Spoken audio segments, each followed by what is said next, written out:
नमस्कार दोस्तों, स्वागत है आप सभी का आपके अपने इस प्यारे से YouTube channel ideal coaching classes में। जैसा कि आप सभी देख रहे हैं कि आज की जो आपकी क्लास होने वाली है वो आपकी 13 फरवरी के थर्ड शिफ्ट की जीएसजीके और करंट अफेयर से रिलेटेड क्वेश्चन होने वाले हैं और ये 100% आपके ऑथेंटिक प्रश्न रहते हैं जो आपके द्वारा बताए गए होते हैं। तो इनमें से पहला क्वेश्चन अगर हम ध्यान दें, पहला जो था हमारा वो था प्रधानमंत्री रोजगार गारंटी योजना के कितने दिन काम दिया जाता है। तो इसमें से हमारा है कितने दिन, तो भाई 100 दिनों का काम दिया जाता है। अगर बात करें महात्मा गांधी राष्ट्रीय ग्रामीण रोजगार गारंटी योजना जिसे हम मनरेगा के नाम से जानते हैं, इसके तहत हर साल हर परिवार को कम से कम 100 दिनों का रोजगार दिया जाता है। यह योजना ग्रामीण परिवारों के उन वयस्क सदस्यों के लिए है जो अकुशल शारीरिक काम करना चाहते हों।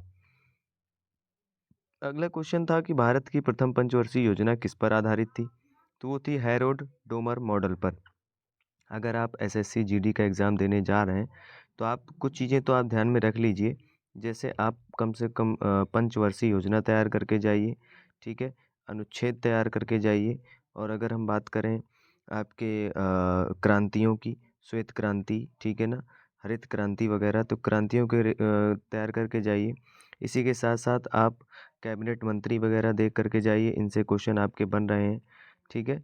संविधान संशोधन से क्वेश्चन बन रहे हैं, तो ये कुछ आपके टॉपिक बिल्कुल कन्फर्म है, तो इनको तैयार करके ज़रूर जाइए। तो आगे बात कर लेते हैं कि प्रथम पंचवर्षीय योजना भाई हैरोल्ड डोमर मॉडल पर आधारित थी। भारत की प्रथम पंचवर्षीय योजना हैरोल्ड डोमर मॉडल पर आधारित थी और यह जवाहरलाल नेहरू के नेतृत्व में 1951 से 1956 की अवधि के लिए इसको शुरू किया गया था। बात करें अगर यह कुछ संशोधनों के साथ हैरोल्ड डोमर मॉडल पर आधारित थी, मतलब इसमें कुछ संशोधन भी हुए थे और इसका मुख्य केंद्र देश के कृषि विकास पर था।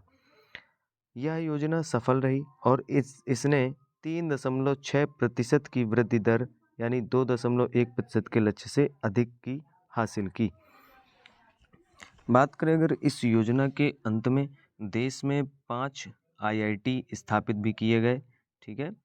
अगला क्वेश्चन आपका देखिए अनुच्छेद से है, अनुच्छेद 165 में किसका उल्लेख है। तो राज्य के महाधिवक्ता का इसमें क्या है, उल्लेख किया गया है।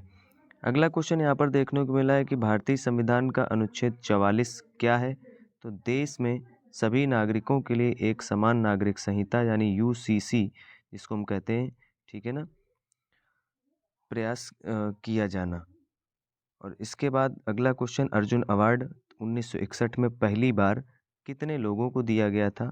तो वो था 20 लोगों को, ठीक है। भारत सरकार को ने साल 1961 में पहली बार 20 लोगों को अर्जुन पुरस्कार से सम्मानित किया था। यह पुरस्कार युवा और खेल मंत्रालय द्वारा वित्त पोषित किया जाता है। अगर बात करें अर्जुन पुरस्कार की तो पाने वाले जो लोग हैं उनको देख लेते हैं। पहले कृष्णदास तीरंदाजी में अर्जुन पुरस्कार पाने वाले पहले खिलाड़ी थे। पीके बनर्जी फुटबॉल में अर्जुन पुरस्कार पाने वाले पहले खिलाड़ी थे। सलीम दुरानी क्रिकेट में अर्जुन पुरस्कार पाने वाले पहले खिलाड़ी थे। ये उदय चंद कुश्ती में अर्जुन पुरस्कार पाने वाले पहले खिलाड़ी थे। अगर वहीं पर बात करें हम मैनुअल आरोन की तो शतरंज में पाने वाले अर्जुन पुरस्कार पाने वाले पहले खिलाड़ी थे ये। अगला क्वेश्चन यहाँ पर देखने को मिलता है कि बेगम अख्तर किसके लिए प्रसिद्ध थी। तो गजल, ठुमरी और दादरा गायन के लिए बेगम अख्तर क्या थी, प्रसिद्ध थी, जिन्हें हम अख्तरी बाई फैजाबादी के नाम से भी जानते हैं। और ये इनको मल्लिका ए गज़ल भी कहा जाता है, ठीक है, बेगम अख्तर को। बेगम अख्तर के बारे में कुछ ज़रूरी बातें हैं, जैसे इनका जन्म 7 अक्टूबर 1914 को हुआ था और इनको किस नाम से जाना जाता है। तो भाई अभी अभी आपने पढ़ा है कि मल्लिका ए गज़ल के नाम से भी इनको जाना जाता है। अगला क्वेश्चन जो यहाँ पर देखने को मिला है कि भाई 1930 में निम्न में से क्या हुआ था। तो पहला गोलमेज सम्मेलन 1930 को हुआ था, ठीक है। देखिए यहाँ पर लिखा भी है कि पहला गोलमेज सम्मेलन 12 नवंबर 1930 से 19 नवंबर 1931 के बीच हुआ था। बात करें अगर अगले मतलब इसकी तिथि की, तो तिथि अभी आपने पढ़ ली है। कहाँ हुआ था, तो लंदन और ब्रिटेन में हुआ था। अध्यक्ष कौन थे, तो ब्रिटिश प्रधानमंत्री रामसे मैकडोनाल्ड यहाँ के क्या थे, अध्यक्ष थे। उद्देश्य क्या था, तो इसका उद्देश्य था भारत में संवैधानिक सुधारों पर चर्चा करना। नेक्स्ट अगर हम बात करें, अगला उद्देश्य था इसका कि भारत को डोमिनियन स्टेटस यानी स्वशासन देने पर विचार करना। ये दो उद्देश्य रखे गए थे। अगर हम बात करें जो हमारे गोलमेज सम्मेलन हुए उनकी, तो भाई साहब यहाँ पर ध्यान देंगे कि पहला गोलमेज सम्मेलन 1930 कांग्रेस ने भाग नहीं लिया था। दूसरा गोलमेज सम्मेलन 1931 गांधी जी ने भाग लिया था। तीसरा गोलमेज सम्मेलन 1932 कांग्रेस फिर से शामिल नहीं हुई थी। इसके बाद अगला यहाँ पर बना क्वेश्चन आपका, टी बाला सरस्वती किस भारतीय शास्त्रीय नृत्य शैली से संबंधित थी? तो वो था हमारा भरतनाट्यम।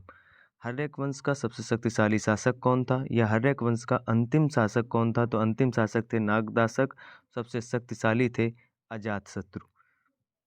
बात करें अगले क्वेश्चन की, जो कि राजश्री किस नृत्य से संबंधित है? तो राजश्री सिरके यानी जो राजश्री सिरके इनका पूरा नाम है, ये कथक से संबंधित हैं। डॉक्टर राजश्री वारियर भरतनाट्यम से संबंधित हैं। डॉक्टर राजश्री वासुदेवन भरतनाट्यम, कुचिपुड़ी और मणिपुरी से संबंधित हैं। अगला क्वेश्चन यहाँ पर था कि तमिलनाडु में कौन सा एक फसल उत्सव मनाया जाता है? ये कल के एग्जाम में भी पूछा गया था। तो पोंगल तमिल नववर्ष के रूप में मनाया जाता है, जिसे थाईपुसम, ठीक है, मतलब जो पोंगल है, और एक तमिल नववर्ष के रूप में भी तमिल नववर्ष मनाया जाता है। और आपका दूसरा जो है वो क्या था भाई?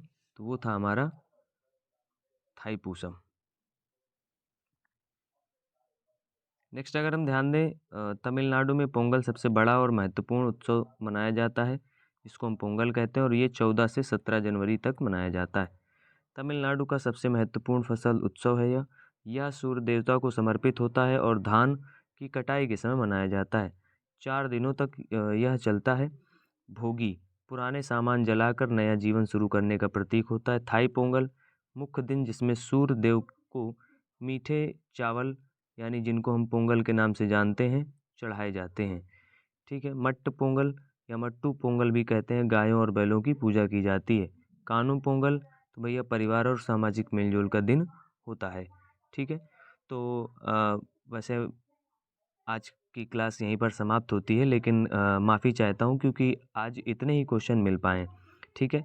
हम आप तक 100% ऑथेंटिक प्रश्न वही भेजते हैं जो आप लोग हमें बताते हैं या जो एग्ज़ाम में पूछे जाते हैं।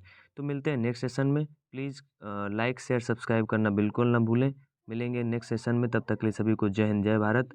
और जुड़ने के लिए ज़रूर एक सब्सक्राइब ज़रूर करें और एक लाइक तो बनता ही है। ठीक है। धन्यवाद। Thank you so much. जय हिंद जय भारत।